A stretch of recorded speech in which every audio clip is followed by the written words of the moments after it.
Esse tipo de gente devia limpar, não servir vinho francês. A frase cortou o ar como uma lâmina, ecoando entre o tilintar de taças de cristal. Ninguém se atreveu a respirar dentro do restaurante Maré Alta, o mais sofisticado da Lagoa Rodrigo de Freitas. A luz dourada refletia nos copos Boquera, nas garrafas de Dom Pérignon 2010, nas joias Cartier, que reluziam sobre vestidos Versace. O perfume Chanel N5 misturava-se ao cheiro de manteiga trufada e mariscos grelhados. No centro de tudo, Isabela Oliveira, a jovem garçonete de pele escura, manteve o olhar fixo no copo que tremia em sua mão. A mulher que pronunciara a ofensa sorriu de lado. Satisfeita, o marido, em terno Armani cinza-prata, folheava o celular como se nada tivesse acontecido. O silêncio pesava tanto quanto o cristal que tilintava. Carlos Mendes, o gerente, apareceu atrás do balcão. Isabela murmurou, sem encará-la, vai para o balcão. Por favor! O tom era de medo, não de autoridade. Menos medo de perder a gorjeta, medo de complicações. Isabela abaixou a cabeça e recuou devagar. Seus passos ecoavam sobre o piso de madeira escura, refletindo a luz amarela como se caminhasse sobre ouro líquido. Os saltos gastos faziam um som seco, destoando do riso elegante que voltava a preencher o salão. Dentro dela, o coração batia rápido, cada pulsar empurrando o orgulho ferido mais fundo do lado de fora. Através do vidro panorâmico, a Lagoa Rodrigo de Freitas brilhava sob as luzes de Leblon. O reflexo das mansões e dos carros importados desenhava outro mundo, um mundo ao qual ela jamais pertencera. Não liga, tá? Disse Carlos quando ela passou por ele. Cliente assim é complicado. Ela apenas sorriu. Um sorriso que não nascia do rosto, mas da necessidade de sobreviver. O insulto ainda vibrava em seus ouvidos. Esse tipo de gente devia limpar. Palavras pequenas, cruéis, que ardiam mais que qualquer queimadura. Quando o relógio Rolex do balcão marcou 11 horas. Isabela deixou o restaurante. A noite chovia fina e o ar carregava o cheiro salgado do mar. Ela tirou os sapatos, caminhou descalça pela calçada molhada. Um Bugatti Chiron passou em alta velocidade, lançando água suja sobre sua saia. O motorista nem olhou pelo retrovisor. Isabela respirou fundo. O cheiro de gasolina, pão recém-assado e perfume barato se misturavam no ar. Pensou na mãe, Dona Ruth, e na casinha simples no complexo do Alemão, onde uma lâmpada fraca lutava contra a escuridão e um ventilador barulhento empurrava o calor da noite. Lá não havia Dom Pérignon, nem taças de cristal menos, mas havia paz. Ela apertou o casaco contra o corpo e continuou andando. Sabia que, na manhã seguinte, voltaria ao Maré Alta, não por submissão, mas por fé, porque, no fundo, ainda acreditava que um dia alguém veria além da cor da sua pele e entenderia que dignidade não tem preço, nem marca. A chuva engrossou durante o trajeto até o complexo do Alemão. O ônibus subia as ladeiras com o motor cansado, tossindo fumaça e soluços. Dentro dele, o ar era pesado, cheirava a roupa molhada e perfume barato. Isabela olhava pela janela, vendo as luzes da Zona Sul ficarem cada vez menores, até desaparecerem atrás dos morros. Era como se deixasse um outro planeta. Quando desceu, o chão de barro se misturava à água que escorria das telhas. As casas pareciam coladas umas às outras, iluminadas por lâmpadas amareladas e fios pendurados como teias. No canto da viela, uma rádio tocava Aquarela do Brasil num chiado nostálgico. A porta da casa dela estava entreaberta. Lá dentro, Dona Ruth costurava uma blusa velha sob a luz trêmula do abajur. O cheiro de café passado há horas ainda impregnava o ar. Chegou tarde, filha. Movimento, mãe. respondeu Isabela, tentando sorrir. Ela se sentou, tirou os sapatos encharcados e olhou as mãos trêmulas. A pele escura ainda brilhava sob restos de água e cansaço. Não contou o que acontecera. O silêncio parecia mais seguro que qualquer explicação depois que a mãe dormiu. Isabela ficou olhando o teto por longos minutos. O barulho da chuva misturava-se aos latidos distantes e às sirenes. Pensou na mulher do vestido Versace, na arrogância com que girava a taça de Dom Pérignon, como se o mundo inteiro estivesse sob o controle de seus dedos. Pensou também em Carlos, com seus olhos abaixados, e em como o medo dele tinha o mesmo peso que o desprezo dela. Levantou-se, foi até o espelho rachado ao lado do armário. O reflexo mostrava uma mulher exausta, mas de olhos firmes. Lembrou-se de quando queria ser enfermeira. Sonhava cuidar de pessoas, salvar vidas. Agora passava a noite servindo vinho caro a quem não enxergava sequer sua existência.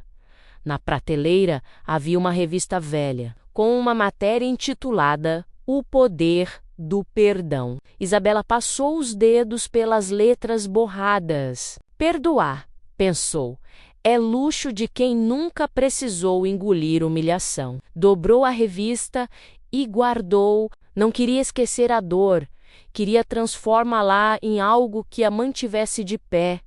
O dia seguinte amanheceu cinzento. O despertador barulhento, comprado num camelô de Madureira, tocou antes das 6. Isabela se vestiu em silêncio. Camisa branca passada na pressa, calça preta, cabelo preso.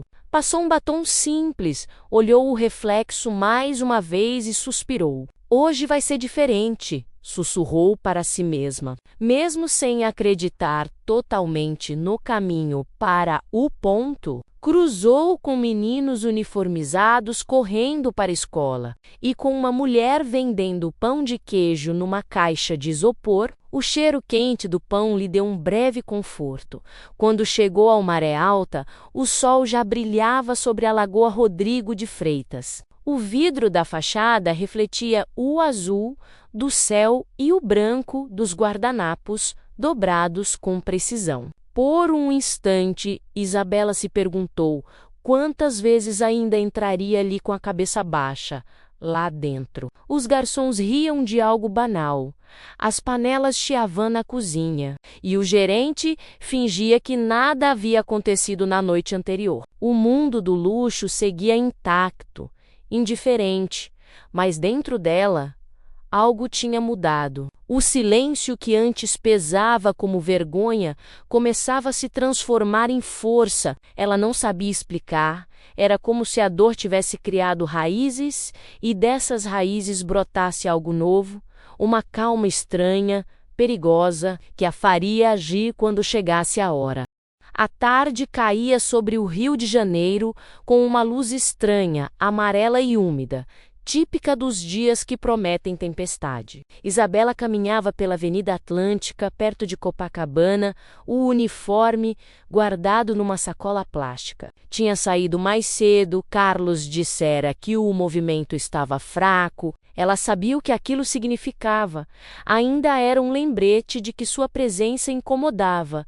O vento soprava do mar, trazendo o cheiro de sal e gasolina. Carros caros passavam apressados. BMWs, Porsches, Land Rovers, pingando elegância em cada gota de chuva. Isabela apertou o casaco surrado, tentando proteger o corpo magro. Pensava em pegar o ônibus para casa quando ouviu um grito. Um som seco de freio rasgou o ar. Cuidado! Alguém berrou. O mundo pareceu desacelerar. Um Porsche Cayenne preto derrapou na pista molhada. Girou 2 vezes e se chocou contra um poste. Um corpo foi arremessado sobre a calçada, menos uma garota jovem, de vestido branco, agora manchado de vermelho. Por um instante ninguém se moveu. O motorista, pálido, desceu cambaleando. Isabela Correu. O coração batia tão forte que ela não sentia o chão. Meu Deus! Respira, por favor! Gritou, ajoelhando-se ao lado da moça. A chuva começou a cair de verdade, grossa, fria. O sangue se misturava à água e escorria pelo asfalto, formando um rio fino e rubro. Isabela tirou o casaco, pressionou o ferimento no peito da garota. Fica comigo, tá? Olha pra mim. Os olhos da menina tremiam, perdendo foco. O motorista gritava por socorro. Um pequeno grupo se formou em volta, filmando com celulares. Isabela não olhou para ninguém. Chama uma ambulância! Berrou. Já liguei, respondeu uma voz masculina. Isabela manteve as mãos firmes. Lembrou-se das aulas de primeiros socorros que assistira pela televisão quando ainda sonhava ser enfermeira. Pressão constante, calma, controle a respiração dela, cada segundo parecia um século.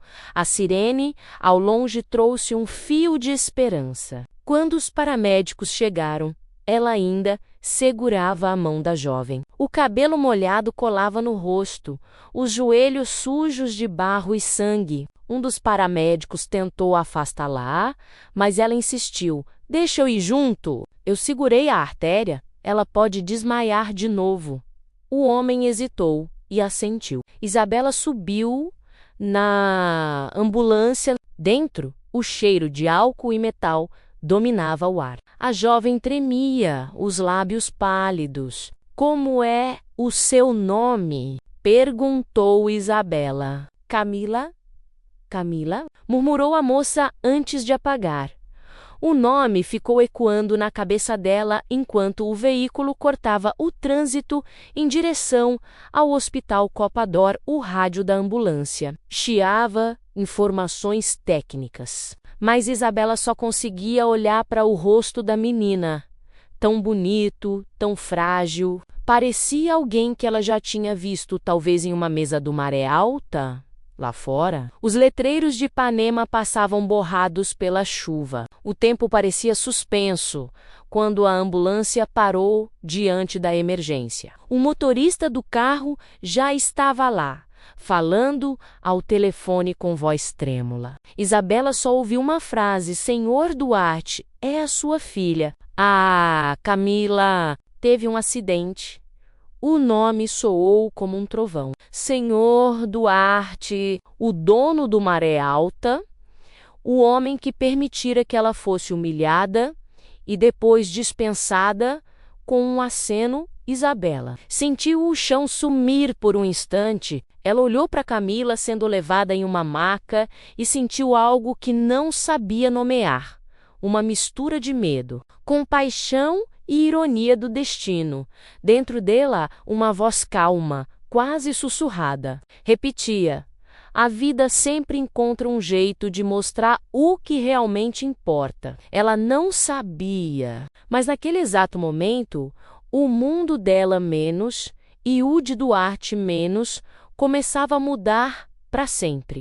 O Hospital Copa-d'Or parecia outro mundo. Tudo ali brilhava menos o chão encerado, o aço das macas, as paredes brancas com cheiro de éter e desinfetante. As pessoas falavam baixo, como se a dor tivesse etiqueta. Isabela caminhava pelos corredores com o uniforme encharcado e as mãos ainda manchadas de sangue seco. Sentia-se invisível, menos como sempre menos.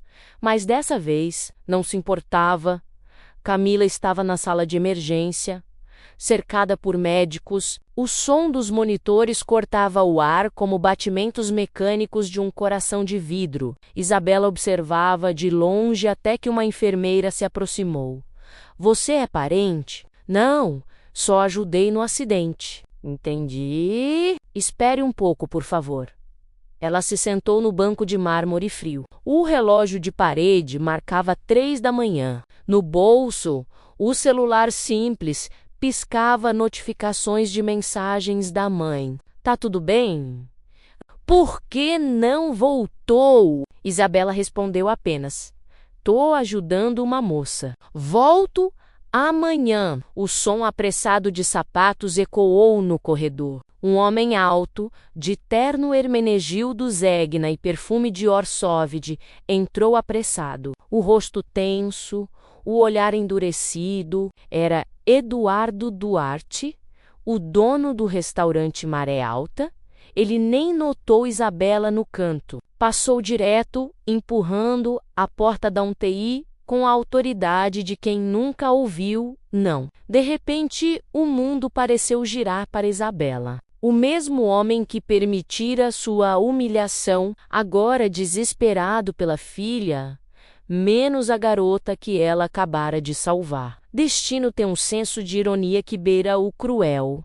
Horas se passaram. Quando o dia começou a clarear, Duarte saiu da sala, o rosto marcado, o terno amarrotado. Camila sobrevivera, mas em estado delicado. Ele sentou-se, exausto, apoiando o rosto nas mãos. Foi então que reparou em Isabela. Você estava lá? Perguntou, com a voz rouca. Ela hesitou. Eu ajudei. Eu estava na calçada. Os olhos dele se levantaram devagar, avaliando-a. Foi você quem segurou o sangramento. Sim, o médico disse que isso salvou a vida dela. Por um instante, o silêncio se fez. Aquele homem menos que ontem fingira não ouvir as ofensas no restaurante. Agora olhava para ela com algo novo nos olhos. Não era compaixão, era confusão, vergonha, talvez. Eu não sabia menos, balbuciou ele, sem conseguir sustentar o olhar. Isabela respondeu apenas: ninguém nunca sabe, até precisar. Ele engoliu em seco. Aquelas palavras ficaram ecoando entre os dois, como um espelho quebrado, refletindo verdades que ele não queria ver. Duarte chamou o motorista. Ofereceu carona, hotel, dinheiro. Isabela recusou.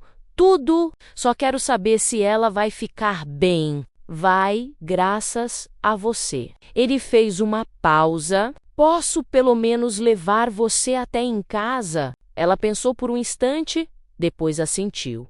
O Mercedes S-Class cortou o asfalto, ainda molhado da madrugada. Pelas janelas, o rio acordava, camelosa abrindo as barracas, garis varrendo as calçadas, o cheiro de pão quente saindo das padarias. Dentro do carro, o silêncio era pesado.